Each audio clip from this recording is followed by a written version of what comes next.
Hati ang pananaw ng ilang mga senador sa panukalang ibaba ang age of criminal liability. Sabi ng ilang senador, imbes na 9 years old, gawin na lang 12 years old ang minimum age na pwedeng papanagutin ng mga bata sa batas. Pero giit ng Malacanang, pabata ng pabata ang mga nagagamit na mga sindikato, lalo na sa iligal na droga. Kaugnay ng umiinit na usaping ito, kaninang hapon, sinabi ni Pangulong Duterte na ang mga batang nasa edad 6 hanggang 14 na taong gulang nagagamit na raw ng mga sindikato ng droga. May report si Jam Cesante Caico. President Rodrigo Roa Duterte. Sa gitna ng usapin, kaugnay sa panukala na gawing 9 na taon ng edad na pwedeng papanagutin sa batas, iginiit ni Pangulong Duterte na nagagamit ng mga sindikato ng droga ang mga batang 6 anyos hanggang 14 anyos. Isa sa mga ibinigay niyang halimbawa, ang nangyaring raid sa Navotas City kung saan mga menor de edad ang nahuli. Kayang nangyari nung 5 days ago, ang nagmi-maintain ngayon ng Shabu, ang mga bata. Kung may parokyanong makita niya at naghahanap, dadalhin nila doon, pahititin nila. Sila na ang kukubra, pati ang mga bata, shoot na rin sila. As young as 6, 8, 9, 14. Kita mo ginagawa ng mga ulol. Ang UN Special Rapporteur on Extrajudicial Execution sa si Agnes Callamar, tinawag na shameful o kahiya-hiya ang panukala. Sagot ng Malacanang, What is shameful is yung nakikialam siya. pero kung suportado ng Duterte administration ng panukala, hati naman ang opinyon dito ng ilang senador. Masyado raw bata ang 9 anyos para sampahan ng kasong kriminal. Dapat intervention program, dapat rehabilitate sila, dapat ipaalam sa kanila, responsable sila, mali yung ginagawa nila. Hindi pakawalan sila dahil bata sila.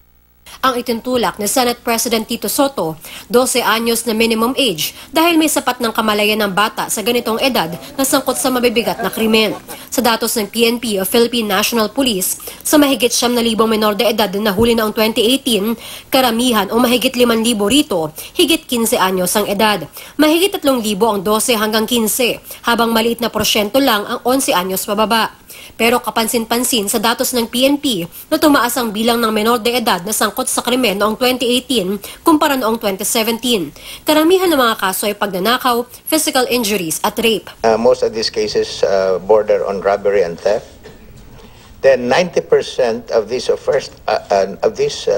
children are first-time offenders. Then there is poverty, family dysfunction, peer pressure, drugs, and alcohol. 12 anyos din ang isinusulong na Senate Committee on Justice Chairman Senador Richard Gordon. We're not trying to put juvenile delinquents in jail. We're trying to build the country by making them more productive, by guiding them more. Para naman kay Senador Antonio Trillanes IV, tila isinusulong lang nito ang kawalang puso at kawalang awa ng lipunan na hindi isinasaalang-alang ang kapakanan ng mga tao. Posibleng matroma raw ng husto ang mga bata kapag nailagay sa kulungan na isa umanong harsh environment. 3 kondisyon naman ang inilatag ni Senador Panfilo Lacson sa pagpayag niya sa pagbaba ng criminal liability. Una, napatunayang ginawa ng menor de edad ang krimen na may sarili ng pagpapasya. Pangalawa, ipapatupad lang ang sentensya sa hustong edad. At pangatlo, kung may sapat na pasilidad para i-rehabilitate ang youth offenders. Paniniguro naman ng mga senador, hindi ikukulong kasama ng mga ordinaryong kriminal ang mga mahuhuling mga bata. Bagkus, dadalhin sila sa bahay pag-asa o youth centers para maturuan at matulungang magbagong buhay. Yun nga lang, sa 63 na bahay pag-asa sa bansa, hindi raw lahat makakatulong sa rehabilitasyon ng mga bata. Some of the bahay pag-asa we saw, mas malala po siya sa kulungan. Wala silang programs, wala silang beds, wala silang cabinets, ang mga bata doon, they're just told to keep quiet the whole day and not do anything. So yung iba sa kanila, they do self-harm because they're very bored. Kaya isinusulong din ni Senador Soto na ilipat sa pamahalaan ang responsibilidad ng pagtatayo ng youth centers para siguradong may pondo. Ang 16 anyos na si Michael, hindi niya tunay na pangalan, isa sa mga kabataang nananatili sa bahay Pag-asa na pinatatakbo ng lokal na pamahalaan. Sa edad na 13, nakatikim na raw siya ng shabu at sa edad na 14, nagbebenta na siya ng shabu. Curious po kami sa ginagawa po ng matatanda na nakikita po namin nag-aabutan po sila. Bumili na rin po ako, may pera ako, subukan ko kaya. Sa edad na 13 hanggang 15, hindi raw niya ganap na nauunawaan ng epekto ng ginagawa niya. Pero ilang buwan daw bago siya maaresto dahil sa droga, nag-iisip na rin siya kung paano magbagong buhay.